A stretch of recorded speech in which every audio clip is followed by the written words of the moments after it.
और फिर से एक बार स्वागत है हमारे EPPCL 2.0 फ्री ऑनलाइन क्लास में।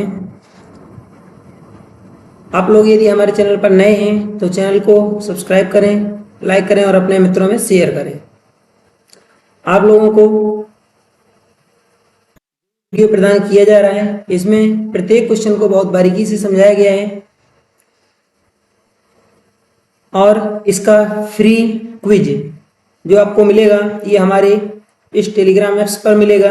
और क्विज जो है वो आपको 4:30 पर इवनिंग में PM को प्रदान किया जाता है और साथ साथ में इसी समय पर आपको इस वीडियो का PDF भी फ्री प्रदान किया जाएगा हमारे टेलीग्राम चैनल पर। वीडियो आपको प्रतिदिन सुबह 5 बजे मिलेगा। हर दिन वीडियो हमारे ऐप्स चैनल पर डाला जाता है। YouTube चैनल से आप जुड़िए और फ्री वीडियो का मजा लीजिए। चलिए प्रारंभ करते हैं इस सेक्शन को। यहाँ आज आप जल शक्ति संयंत्र का सेक्शन 2 पढ़ेंगे। इसमें आपको 25 एक्सपेक्टेड क्वेश्चन मिलेंगे। यहाँ पहला क्वेश्चन है, हाइड्रो इलेक्ट्रिक पावर प्लांट में टरबाइन की गति को नियंत्रित करने के लिए निम्न में से किस युक्ति का उपयोग किया जाता है। तो आपको बता दें कि इसमें कोई इलेक्ट्रिक साधन नहीं होता है, इसलिए हम रिले का उपयोग नहीं करते हैं। स्लुइस गेट होता तो है परंतु यहाँ टरबाइन की गति को नियंत्रित करने के लिए नहीं, ये पानी की मात्रा को नियंत्रित करने के लिए लगाया जाता है। जबकि सर्ज टैंक का उपयोग हम वाटर हैमर की क्रिया को रोकने के लिए लगाते हैं। वाटर हैमर की क्रिया किस में होती है? पेन स्टॉक में होती है। ठीक है, तो यहाँ आपका आंसर हो जाएगा गवर्नर। ऑप्शन नंबर ए आपका राइट आंसर है। नेक्स्ट क्वेश्चन, अगला क्वेश्चन दिया गया है क्वेश्चन नंबर 2, जल विद्युत शक्ति संयंत्र के वर्गीकरण के संबंध में कौन सा सत्य है। यहाँ ध्यान देंगे, जल शीर्ष के आधार पर यहाँ जल शक्ति संयंत्र जो होते हैं, हाइड्रो पावर प्लांट होते हैं, उनका वर्गीकरण हम कितने प्रकार से कर सकते हैं, क्वेश्चन में ये पूछा गया है। और इसके लिए सत्य पूछा है, कौन कौन सा है। जल शीर्ष के आधार पर, जल शीर्ष के आधार पर जो आपके हाइड्रो पावर प्लांट होते हैं ये 3 प्रकार के होते हैं, लो हेड, मीडियम हेड और हाई हेड। इसके बाद पूछा है लोड के आधार पर। लोड के आधार पर 2 प्रकार के पावर प्लांट होते हैं, एक होता है पीक लोड और एक होता है बेस लोड। इसके बाद जल की उपलब्ध मात्रा के आधार पर कम पानी है या अधिक पानी है, इस हिसाब से इसको बांटा गया है। इस आधार पर आपका ऑप्शन नंबर डी राइट हो जाएगा। ऑप्शन नंबर डी आपका सही है।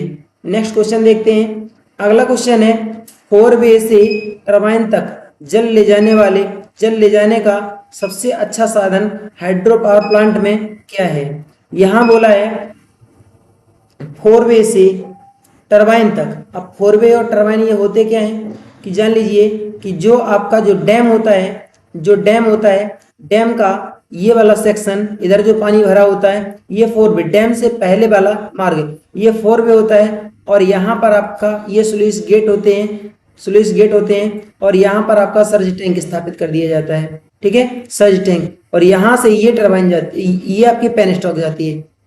ठीक है, पेन स्टॉक यहाँ पर रहता है और यहाँ पर आपका अल्टरनेटर स्थापित किया जाता है। ये टरबाइन होती है यहाँ पर, और यहाँ पर जो है ना, यहाँ पर टरबाइन और इस सेक्शन में यहाँ पर अल्टरनेटर आपका स्थापित कर दिया जाता है और ये आपका बना दिया जाता है। यहाँ पर पावर स्टेशन, यहाँ से सप्लाई चली जाती है बाहर के लिए। ठीक है, तो इसमें क्वेश्चन में क्या पूछ रहा है, 4 वे से टरबाइन तक जल ले जाने के लिए सबसे अच्छा साधन कौन सा है। तो आपका ऑप्शन होगा यहाँ पर सही, ऑप्शन नंबर आपका क्वेश्चन नंबर 3 का ऑप्शन नंबर जो बी है ये राइट होगा। ठीक है, ऑप्शन नंबर बी आपका राइट होगा। नेक्स्ट क्वेश्चन है, मध्यम शीर्ष हाइड्रो पावर प्लांट में जल शीर्ष की ऊंचाई कितनी होती।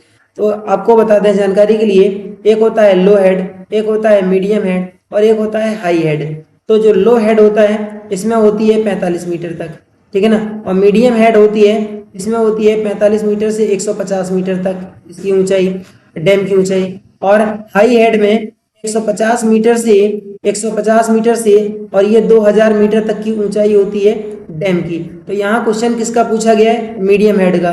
तो आंसर आपका कितना होगा, 45 से 150। इस रेंज में आप देख लीजिए, जो भी आपका आंसर सही होगा वही आपका ऑप्शन नंबर सी यहाँ पर राइट है। ठीक है, याद रखना ऑप्शन नंबर सी इस क्वेश्चन का राइट आंसर है। नेक्स्ट क्वेश्चन, यहाँ देखिए टरबाइनों का विशेष विवरण दिया गया है और ये सेक्शन आपको हम पिछले वीडियो में भी दिए थे। यहाँ पर जान लेते हैं कपलान टरबाइन जो होती है ये अच्छी प्रकार की है, एक्सियल फ्लो टरबाइन होती है। इसे हम प्रोपेलर या फिर प्रतिक्रिया रिएक्शन टरबाइन के नाम से भी जानते हैं। कपलान टरबाइन की दक्षता 90% होती है और ये निम्न शीर्ष पर कार्य करने वाली होती है। इसमें डिस्चार्ज पानी की खपत बहुत ज्यादा होती है और इसकी जो ऊंचाई होती है 30 मीटर से 45 मीटर के अंदर इसको स्थापित किया जाता है, जबकि इसकी स्पीड 300 से 450 आरपीएम रखी जाती है। फ्रांसिस टरबाइन की विशेषताएं क्या है? इसमें जो प्रवाह होता है, यहाँ ध्यान रखना ये प्रवाह लिखा हुआ है, ठीक है। इसमें जो प्रवाह होता है ये त्रिज्यीय प्रवाह होता है, मिश्रित प्रवाह होता है, अंतर्मुखी प्रवाह होता है। 3 प्रकार के प्रवाह सम्मिश्रित होती है ये। और इस टरबाइन को हम ऊर्ध्वाधर और क्षैतिज दोनों स्थितियों, मतलब ऊर्ध्वाधर भी और क्षैतिज भी दोनों स्थितियों में स्थापित करते हैं, जबकि कपलान टरबाइन को हमेशा ऊर्ध्वाधर स्थापित किया जाता है और पेल्टन व्हील टरबाइन को हमेशा क्षैतिज रूप में ही स्थापित किया जाता है। याद रखेंगे फ्रांसिस टरबाइन को हम रिएक्शन टरबाइन के नाम से भी जानते हैं। फ्रांसिस टरबाइन की जो इफिशियंसी है ये कितनी है? 80% होती है, जबकि इस टरबाइन को मध्यम शीर्ष और मध्यम डिस्चार्ज के लिए उपयोग में लेते हैं और इसकी ऊंचाई 45 से 150 मीटर रखी जाती है। अभी अभी आपने यहाँ क्वेश्चन देखा था, ठीक है, इसको याद रखेंगे। 45 से 150 मीटर इसकी ऊंचाई होती है, जबकि इस टरबाइन की फ्रांसिस टरबाइन की जो स्पीड होती है वो कितनी होती है? 80 से 120 आरपीएम होती है। याद रखना। इसके बाद है आपकी पेल्टन व्हील टरबाइन। ये एक एक्सियल फ्लो या अक्षीय टरबाइन होती है। इसे हम इम्पल्स टरबाइन के नाम से भी जानते हैं और ये इम्पल्स का मतलब होता है आवेगी टरबाइन भी इसको कहा जाता है। और पेल्टन व्हील टरबाइन की इफिशियंसी होती है 65% के आसपास। हाई हेड पर इसको उपयोग में लेते हैं और जबकि निम्न डिस्चार्ज इसमें नोजल के द्वारा, नोजल होते हैं और बकेट होती है, तो नोजल के द्वारा इसमें पानी प्रदान किया जाता है, इसलिए इसका जो डिस्चार्ज होता है निम्न होता है और इसकी ऊंचाई 150 से 2000 मीटर तक रखी जाती है, जबकि स्पीड इसकी बहुत निम्न होती है 10 से 20 आरपीएम। चलते हैं नेक्स्ट क्वेश्चन पर। हमारा अगला क्वेश्चन है क्वेश्चन नंबर 5। भार के आधार पर जल शक्ति संयंत्रों को कितने भागों में विभाजित किया जा सकता है? अभी अभी आपको बताया गया था कि जो भार होता है, ठीक है ना, भार जो होता है, भार को हम बेस भी कह सकते हैं, ठीक है। बेस के आधार पर जो जल शक्ति संयंत्र होते हैं ये केवल 2 ही प्रकार के होते हैं, बेस लोड प्लांट और पीक लोड प्लांट। एक होता है आपका मूल भार प्लांट, एक होता है शिखर भार प्लांट। इस आधार पर आपके ये दोनों होते हैं। मध्यम भार प्लांट नहीं होता है, तो आपका ऑप्शन नंबर बनेगा डी सही। याद रखना ऑप्शन नंबर डी आपका राइट आंसर है।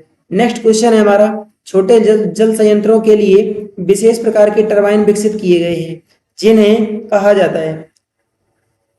यहाँ ध्यान दीजिए कौन से संयंत्र हैं? छोटे संयंत्र हैं। छोटे संयंत्र में कपलान नहीं लगाते हैं, कपलान लगाते हैं बहुत बड़े संयंत्र में।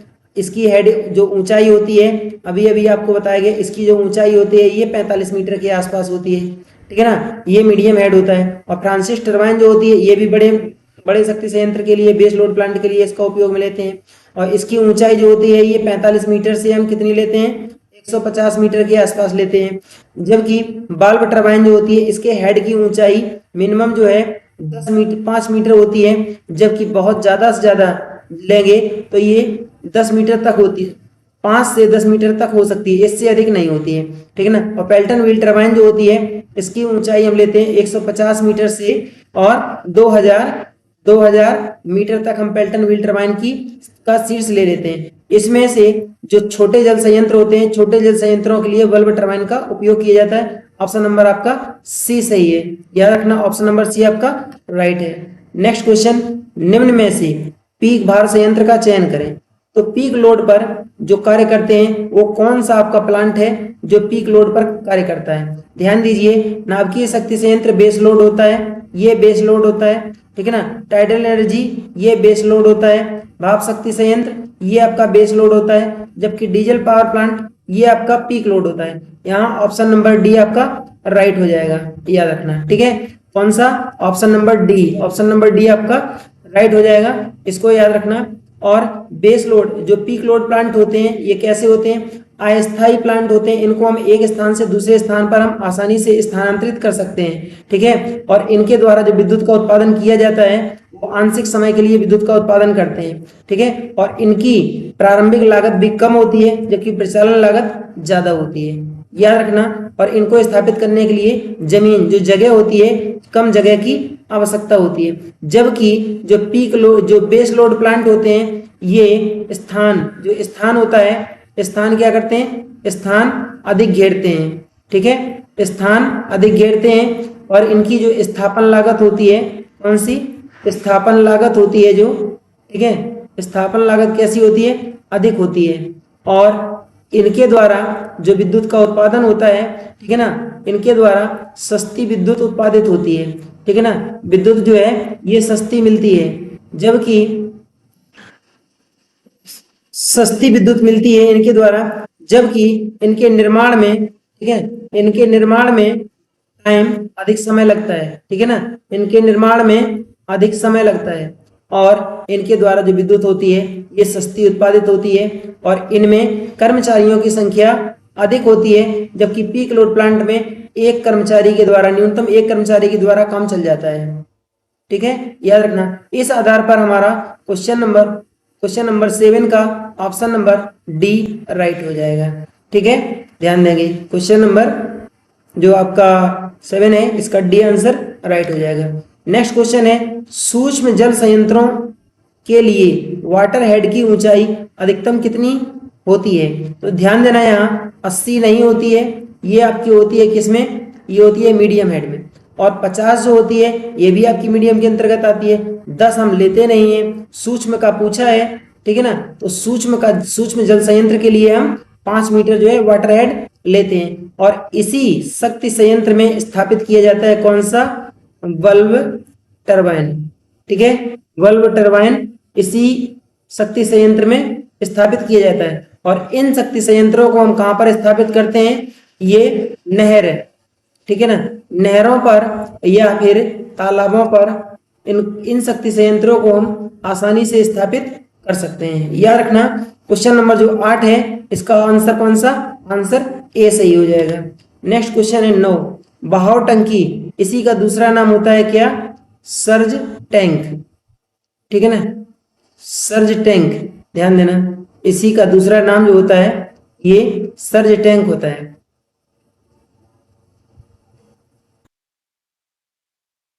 सर्ज टैंक आ जाता है। और प्राइम मूवर इसको हम प्राथमिक चालक कहते हैं, ठीक है ना। बहाव टंकी मतलब सर्ज टैंक और प्राथमिक चालक के बीच पाइप का संबंध होता है, जिसे कहते हैं, याद रखना, इस पाइप को हम पेनस्टॉक के नाम से जानते हैं। ऑप्शन नंबर सी आपका राइट आंसर हो जाएगा। सर्ज टैंक और प्राथमिक चालक मतलब टरबाइन के बीच की बात कर रहा है, तो सर्ज टैंक और टरबाइन के बीच में हम केवल पेनस्टॉक ही स्थापित करते हैं। टेल वाटर ये आपकी जो टरबाइन होती है, टरबाइन के बाद होता है। प्रेशर टनल के जो सर्ज टैंक होता है इसके पहले होता है, सभी तो कभी नहीं हो सकता। ऑप्शन नंबर आपका कौन सा, ऑप्शन नंबर सी राइट हो जाएगा, ठीक है। चलिए नेक्स्ट क्वेश्चन पर चलते हैं। क्वेश्चन नंबर 10, निम्न में से किसका संबंध हाइड्रो पावर प्लांट से नहीं है? यहां पर दिया गया है क्वेश्चन नंबर 10। क्वेश्चन नंबर 10 का आंसर मिलाइए। इसमें हाइड्रो पावर प्लांट में रिजर्वियर होता है, टेल रेस होता है, निकास वाल्व नहीं होता है, जबकि सर्ज टैंक होता है। ये निकास वाल्व जो होता है ना, ये डीजल शक्ति संयंत्र में इंजन में होता है, याद रखना, ठीक है ना। ये आपकी डीजल पावर प्लांट में होता है, इंजन में, ठीक है। अब ऑप्शन नंबर 2 पर देखते हैं। सर्ज टैंक होता है, रिजर्वियर होता है, ट्रेस रैक होता है, जैविक आवरण नहीं होता है। ये जैविक आवरण जो ये वाला सेक्शन है, इतना हिस्सा तुम्हारा किसका है, ये आपका न्यूक्लियर पावर प्लांट में होता है। ये होता है किसका, आरसीसी का बना हुआ होता है न्यूक्लियर पावर प्लांट में, याद रखना, ठीक है ना।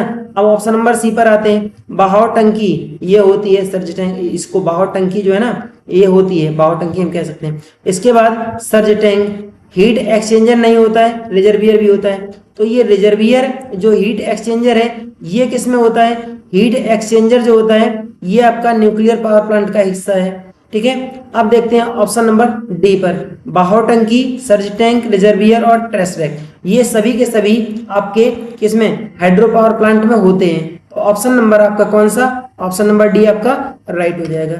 नेक्स्ट क्वेश्चन देखते हैं। जलावरोध की घटना मतलब इसको हम वाटर हैमर कहते हैं। जलावरोध की घटना निम्न में से किस पावर प्लांट में होती है? तो ध्यान दीजिए, नाभिकीय पावर प्लांट में नहीं होती है, वाटर शक्ति संयंत्र में होती है, आप मतलब थर्मल में भी नहीं होती है और डीजल में भी नहीं होती है। इस प्रकार आपका ऑप्शन नंबर बी राइट हो जाएगा। नेक्स्ट क्वेश्चन देखते हैं कि डैम के लिए यह एक प्रकार का सुरक्षा वाल्व होता है। बाढ़ की स्थिति में जल की अधिकता हो जाने पर यह अतिरिक्त जल का विसर्जन करता है, कहलाता है। क्वेश्चन नंबर 12 का आपका आंसर होगा स्पिलवे। ठीक है, स्पिलवे इसको हम उत्पल, ठीक है, उत्पल मार्ग भी कहते हैं। ठीक है, उत्पल मार्ग, इसको उत्पल मार्ग भी कहा जाता है। ड्राफ्ट नली नहीं होगा, जल नल मतलब ये आपका पेनस्टॉक है, ये भी नहीं होगा, ट्रेस रैक भी नहीं होगा। ये कचरा रोकने के लिए होता है और ये आपका पानी ले जाने के लिए होता है आपके टरबाइन के पास। और ड्राफ्ट ट्यूब जो होता है ये आपका सबसे लास्ट में होता है टरबाइन के बाद। ठीक है ना, जैसे यहाँ पर जो टरबाइन अगर स्थापित की जाएगी तो यहाँ से जो ये इस हिसाब से जो पानी जाता है नदियों में लास्ट में, ठीक है ना, पेनस्टॉक आपकी यहाँ पर लगी है इस हिसाब से, और यहाँ पर जो है यहाँ पर आपका ये टरबाइन लगा हुआ है और यहाँ पर जो है ना ये अल्टरनेटर लगा है। और तो यहाँ पर जो ये वाला सेक्शन होता है, ये नीचे वाला, यही आपका होता है क्या, ये ड्राफ्ट ट्यूब होता है यहाँ पर। ठीक है, चलिए इस क्वेश्चन का आंसर होगा आपका क्या, answer number option number A सही है, स्पिलवे। नेक्स्ट क्वेश्चन देखते हैं, डैम, बांध कितने प्रकार से वर्गीकृत किए जा सकते हैं। ध्यान देना, बांध जो होते हैं ये यहाँ पर दिया गया है मेसनरी डैम, अर्थफिल बांध और गुरुत्व बांध। यहाँ मूल रूप से बांधों को केवल 2 ही प्रकार से वर्गीकृत किया जा सकता है। इस आधार पर आपका ऑप्शन कौन सा हो जाएगा, ए और बी। कहाँ पर है, ए और बी हैं आपके, किसमें, यहाँ डबल ऑप्शन सही है, इसमें भी ए और बी है और इसमें भी ए और बी है। इस हिसाब से आपका ऑप्शन नंबर 4 और ऑप्शन नंबर 2 दोनों यहाँ पर राइट हो जाएंगे। यहाँ पर आप करेक्शन कर सकते हैं, 30 सेकंड के लिए आप हमको टाइम दीजिए और हम आपका करेक्शन कर दे रहे हैं। यहाँ पर आप लिख सकते हैं केवल डी। ठीक है, अब देखते हैं इसका जो आंसर होगा, अब आपका केवल ऑप्शन नंबर 4 ये सही हो जाएगा। ठीक है, यहाँ कुछ नहीं दिख रहा है, इसको ध्यान से देखें। आपका ऑप्शन नंबर 4 आपका राइट हो जाएगा। कौन सा, ऑप्शन नंबर 4। ए और बी डैम जो होते हैं ये मूल रूप से 2 ही प्रकार के होते हैं, जबकि जो मेसनरी बांध होता है इसी के अंतर्गत आपका गुरुत्व बांध भी आता है। मूल रूप से आपके 2 ही होते हैं, तो 2 प्रकार से इसको वर्गीकृत किया जा सकता है। और उसके बाद ये जो बांध है गुरुत्व बांध, ये इन्हीं में से उपभाग है। चलिए नेक्स्ट देखते हैं, क्वेश्चन नंबर 14, विश्व का सबसे बड़ा रॉक फिल बांध कहाँ पर है। जापान में नहीं है, भारत में तो एकदम नहीं है, यूएसए में भी नहीं है। आपका ऑप्शन नंबर डी सी जो है वो राइट हो जाएगा, ये आपका रूस में है। ऑप्शन नंबर सी आपका राइट है। नेक्स्ट क्वेश्चन देखते हैं, पेल्टन व्हील टरबाइन के वकेट की धातु मतलब जो होता है किस धातु से बने होते हैं। ठीक है, याद रखना यहाँ पर है आपका किस धातु से बने होते हैं।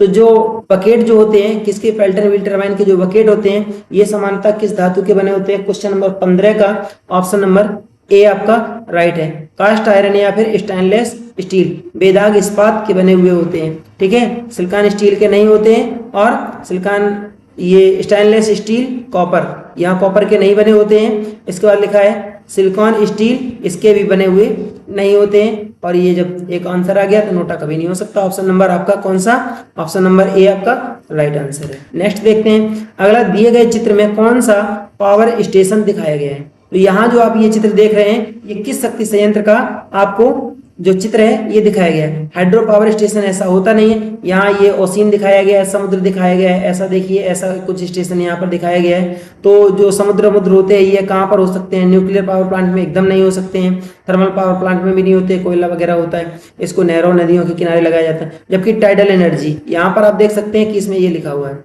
Tidal basin. ठीक है, तो टाइडल एनर्जी इसको हम ज्वारीय पावर स्टेशन भी कहते हैं। कौन सा, ज्वारीय शक्ति गृह, ज्वारीय पावर स्टेशन के नाम से भी इसे जाना जाता है। तो क्वेश्चन नंबर 16 का ऑप्शन नंबर सी आपका राइट आंसर है। नेक्स्ट क्वेश्चन देखते हैं, निम्न में हाइड्रो इलेक्ट्रिक पावर स्टेशन का लाभ क्या है। कम ऑपरेटिंग लागत, प्रदूषण से मुक्त, कोई ईंधन ट्रांसपोर्टिंग समस्या नहीं, उपरोक्त सभी। ऑप्शन नंबर डी आपका राइट आंसर। अगला क्वेश्चन देखते हैं, निम्नलिखित कारणों में से किस लिए पहाड़ी क्षेत्र में हाइड्रो पावर स्टेशन स्थापित किए जाते हैं। पहाड़ी स्टेशन पर किस लिए लगा, मतलब पहाड़ी क्षेत्रों में जो होते हैं हाइड्रो पावर प्लांट क्यों स्थापित किए जाते हैं। इसलिए किए जाते हैं क्योंकि यदि हमको दोनों ओर से पहाड़ मिल गया, और हमको जब डैम बनाना है तो डैम बनाने में हमको एक साइड में केवल डैम बनाना पड़ेगा, दूसरी साइड में तो आपकी रिवर है, दूसरी साइड में नदी का पानी बह करके आ रहा है। एक साइड जब डैम बनाना होगा तो आपका व्यय जो होगा, खर्च होगा, वो कम होगा और डैम आसानी से बनाया जा सकता है। तो डैम निर्माण में खर्च कम आता है, इसलिए आपका ऑप्शन नंबर आपका कौन सा, डी सही होगा। भूकंप से मुक्त, ये तो रॉन्ग आंसर है। भूकंप जब आएगा तो कोई कुछ भी टूट सकता है। सुरक्षित हैं, ये भी बात गलत है, क्योंकि सुरक्षित नहीं है, यहाँ भूकंप आएगा तो यहाँ पर प्रॉब्लम हो जाएगी। बड़ा भूमि क्षेत्र आवश्यक है, बड़ा भूमि क्षेत्र आपको कहीं भी मिल जाएगा, चाहे वो समतल भूमि हो चाहे पहाड़ी इलाका हो, इसलिए आपका ऑप्शन नंबर जो डी है ये आपका राइट आंसर होगा। ठीक है, चलते हैं नेक्स्ट क्वेश्चन पर। क्वेश्चन नंबर 19 लिखा है, हाइड्रोजेनेटिंग स्टेशन को निम्नलिखित में से किससे वर्गीकृत किया गया है। यहां देखेंगे किसके द्वारा इसको, क्वेश्चन नंबर 19 को जो है ये किस आधार पर यहाँ पर वर्गीकृत किया गया है। यहाँ पर हाइड्रो स्टेशन जो होते हैं उच्च कैपिटल कॉस्ट, मतलब इसके निर्माण में ज्यादा जो लागत लगी, और उच्च ईंधन लागत। ईंधन लागत तो बेटा इसमें होती ही नहीं है, क्योंकि हाइड्रो इलेक्ट्रिक है तो यहाँ पर पानी फ्री में प्राप्त होता है, तो ईंधन लागत शून्य होगी। तो ऐसा ऑप्शन केवल आपके एक ही स्थान पर दिखाई दे रहा है यहाँ पर, तो ऑप्शन नंबर बी आपका राइट आंसर हो जाएगा। ठीक है, क्वेश्चन नंबर 19 का बी ऑप्शन सही है। अगला क्वेश्चन दिया गया है, कौन सा पावर प्लांट वातावरणीय, ठीक है ना, प्रदूषण समस्या से मुक्त होता है। ध्यान देना, थर्मल पावर स्टेशन में धुआं बहुत निकलता है, ठीक है ना, इसमें वायु प्रदूषण होता है बहुत अधिक। न्यूक्लियर पावर प्लांट में इसमें कौन सा, इसमें वायु प्रदूषण होता है। ठीक है, इसमें वायु प्रदूषण होता है। इस प्लांट से रेडियोधर्मी प्रदूषण होता है। ठीक है, कौन सा, रेडियोधर्मी प्रदूषण, इससे रेडियोधर्मी प्रदूषण होता है। और जबकि थर्मल जो एनर्जी होती है इसके द्वारा भी गैसें निकलती हैं, इसके द्वारा भी प्रदूषण होता है। जबकि वातावरणीय प्रदूषण जो होता है, ये जो वातावरणीय प्रदूषण है हाइड्रो इलेक्ट्रिक पावर स्टेशन के द्वारा नहीं होता है। ऑप्शन नंबर सी आपका राइट हो जाएगा। जियोथर्मल एनर्जी जो होती है ये एक तरीके से कह सकते हैं कि समुद्री लहरें होती हैं, इससे भाप वगैरह स्टीम वगैरह निकलती रहती है, यहाँ से भी कूड़ा कचरा आ जाता है समुद्र का, इसलिए जो है ना इसको भी असुरक्षित माना जाता है। जबकि हाइड्रो पावर स्टेशन जो है ये सुरक्षित माना जाता है। ऑप्शन नंबर सी आपका राइट हो जाएगा। नेक्स्ट क्वेश्चन है, निम्न में से कौन सा जल शक्ति संयंत्र का अवयव नहीं है। ध्यान दीजिए, तो जल शक्ति संयंत्र का अवयव नहीं है, तो जल शक्ति संयंत्र में मतलब हाइड्रो पावर प्लांट में किसका उपयोग नहीं किया जाता है। ध्यान दीजिए, जनरेटर इसमें लगता है, ठीक है ना, टरबाइन का इसमें उपयोग किया जाता है और सर्ज टैंक का भी इसमें उपयोग किया जाता है। जबकि बॉयलर जो है ना ये किसका, आपका ये आपका थर्मल, ठीक है ना, थर्मल पावर प्लांट का हिस्सा है। इस आधार पर आपका ऑप्शन नंबर कौन सा, सी राइट हो जाएगा। क्वेश्चन नंबर 22, निम्न में से कौन सा पावर प्लांट सबसे अधिक विश्वसनीय है। तो सबसे अधिक विश्वास जो है किस शक्ति संयंत्र पर किया जा सकता है। ध्यान देना, थर्मल पावर प्लांट में बॉयलर फटते रहते हैं आए दिन हमेशा। न्यूक्लियर पावर प्लांट में रेडियोधर्मी प्रदूषण सबसे ज्यादा होता रहता है। जियोथर्मल एनर्जी ये भी कम विश्वसनीय है, कभी सप्लाई, कभी पानी आया तो कभी नहीं आया। जबकि हाइड्रो पावर प्लांट जो होते हैं ना सबसे अधिक विश्वसनीय होती है। ऑप्शन नंबर डी आपका राइट आंसर होगा। ठीक है, क्वेश्चन नंबर 23, निम्न में कौन सा पावर प्लांट सबसे कम विश्वसनीय है। अब देखिए यहाँ पर क्या लिखा है, कम लिखा है, सबसे कम विश्वसनीय है। सबसे कम विश्वास किस पर किया जा सकता है, ये तो विश्वसनीय है ही नहीं, तो है तो लेकिन कम विश्वसनीय है। जबकि सबसे कम विश्वसनीय आपका पवन शक्ति संयंत्र है, इसके जो पोल होते हैं ये कभी भी गिर जाते हैं, इसलिए ऑप्शन नंबर आपका ए राइट हो जाएगा, याद रखना। नेक्स्ट क्वेश्चन हमारा है, पेन स्टॉक को बांध तथा टरबाइन के बीच किस अवस्था में जोड़ा जाता है। तो याद रखना, पेन स्टॉक को ज्यादातर इस अवस्था में स्थापित किया जाता है, लगभग खड़ी अवस्था में। तो यहाँ हो जाएगा ऑप्शन नंबर आपका बी, क्रॉस सेक्शन में लगाते नहीं है, क्षैतिज भी नहीं लगाते, ये तो है ही नहीं। आपका option number B right answer हो जाएगा। ठीक है, चलिए लास्ट क्वेश्चन नंबर यहाँ पर 24 हो गया, 25 है, चेंज नहीं हो पाया, याद रखना। ये क्वेश्चन नंबर 25 है, टरबाइन से निकालने वाली है यहाँ पर, टरबाइन से निकलने वाले पानी का टेल रेस में विसर्जन निम्न में से किसके द्वारा किया जाता है। तो ध्यान देंगे, क्वेश्चन नंबर जो 25 है, तो यहाँ टेल रेस में जो पानी का विसर्जन किया जाता है, टरबाइन के द्वारा जो पानी निकलता है, और इसमें टेल रेस में जो पानी का विसर्जन किया जाता है। ध्यान दीजिए, हम कहाँ की बात कर रहे हैं, जैसे मानकर कि चलिए कि ये तुम्हारी जो है ना ये पेन स्टॉक है, और पेन स्टॉक का पानी जो है ना आपका यहाँ पर यहाँ पर टरबाइन से टकरा रहा है ये सीधे, ठीक है ना। ये आपका टरबाइन से पानी यहाँ पर टकरा रहा है, अल्टरनेटर कहाँ पर है, यहाँ पर है। और इसके बाद ये यहाँ पर पानी टकराएगा, टकराने के बाद इस एक पाइप के द्वारा पानी इधर की तरफ जाता है। तो टरबाइन से पानी टकराने के बाद यहाँ से पानी गुजरेगा और इसके बाद ये इधर जो है ना, ये वाला हिस्सा जो है इसको टेल रेस कहा जाता है, ठीक है। तो इस पाइप को किस नाम से जानते हैं, याद रखना, इस पाइप को ड्राफ्ट ट्यूब के नाम से जानते हैं। ऑप्शन नंबर आपका सी राइट हो जाएगा, ठीक है। ड्राफ्ट ट्यूब, टरबाइन से पानी टकराता है तो ड्राफ्ट ट्यूब से होकर के और ये चला जाता है किसके लिए, टेल रेस के लिए चला जाता है। और ये टरबाइन जो पेन स्टॉक होती है, पेन स्टॉक यहाँ पर वाल्व हाउस के द्वारा यहाँ पर जुड़ी होती है और यहाँ पर होता है प्रेशर टनल और यहाँ पर जो है ये आपका क्या होता है, पेन स्टॉक होता है। ये जो है ना, ये आपका सर्ज टैंक होता है, ठीक है ना। ये वाल्व हाउस होता है और इसके साथ साथ में यहीं पर आपका ये जो होता है ना, यहाँ पर डैम बना होता है, ठीक है। यहाँ पर डैम बना होता है, यहाँ पर डैम बना हुआ होता है और ये इस साइड में पूरा पूरा पानी भरा होता है, ठीक है। तो इस प्रकार ये हमारी आज के आज के हमारे 25 क्वेश्चन कंप्लीट हुए। और अब आपको जो नेक्स्ट वीडियो हमारा मिलेगा, कौन सा नेक्स्ट वीडियो मिलेगा आपको, थर्मल पावर प्लांट का। किससे संबंधित, थर्मल पावर प्लांट से संबंधित आपको हमारा नेक्स्ट वीडियो मिलेगा। इस वीडियो को देखना ना भूलें, क्योंकि इस वीडियो में बहुत ही बारीकियों के साथ आपको प्रत्येक क्वेश्चन समझाया गया होगा और आपकी परीक्षा के लिए बहुत ही ज़्यादा इंपॉर्टेंट हो सकता है। तो आज का हमारा वीडियो कैसा लगा, यदि वीडियो आपको अच्छा लगा हो तो वीडियो को लाइक, शेयर, सब्सक्राइब करना ना भूलें। यहाँ साथ साथ में एक हमारी बुक आती है जो कि मार्केट में नहीं, ये केवल हमारे ही पास उपलब्ध मिलेगी आपको। इस बुक में आपको कंप्लीट इलेक्ट्रिकल कोर्स मिलेगा और ये पूरी की पूरी बुक जो है इलेक्ट्रिकल से संबंधित है और हैंड राइटिंग नोट्स है ये, ठीक है ना। और इसका उपयोग आप किसी भी वनडे एग्जाम में जो टेक्निकल से संबंधित है, इलेक्ट्रिकल से, उपयोग कर सकते हैं। और इस किताब को मंगवाने के लिए आप हमारे इस नंबर पर कॉल कर सकते हैं, ठीक है। नंबर आपको स्क्रीन पर भी मिल जाएगा। तो कैसा लगा हमारा आज का वीडियो, यदि वीडियो अच्छा लगा हो तो वीडियो को लाइक, शेयर, सब्सक्राइब करना ना भूलें। Thank you for watching. जय हिंद।